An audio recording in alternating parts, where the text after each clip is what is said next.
Hello mga kapudi! So today, magluluto tayo ng seafoods with Cajun sauce.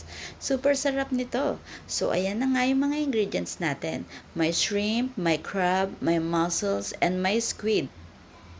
And then, para naman sa ating Cajun sauce, butter, garlic, onion, paprika, and Cajun seasoning. So, syempre, with love.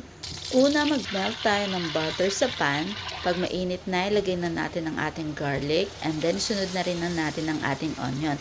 Saute lang hanggang mabango. Then, ilagay na din natin ang mga spices, paprika, Cajun seasoning, cayenne pepper, and konting salt and pepper. Naglagay din po pala ako ng konting sugar and konting oyster sauce. Next, ilagay na natin ang ating mga seafoods, shrimp, crab, and mussels. Haluin lang hanggang lahat coated na ng sauce. At dahil hindi po kasi kasya yung mga seafoods natin dito sa aking pan, inisa-isa ko po ang paglalagay ng ating mga seafoods. So, ginagawa ko lang, i-coat mo lang lahat. I-coat mo lang sila lahat ng sauce kasi then huli kong nilagay ang ating shrimp and mussels. Ayan na, our OMG Cajun Seafood Boil. Ang sarap nito with rice or kahit plain buttered corn. Perfect for family gatherings or seafood night with friends. Kung nagustuhan nyo tong recipe, don't forget to like and share.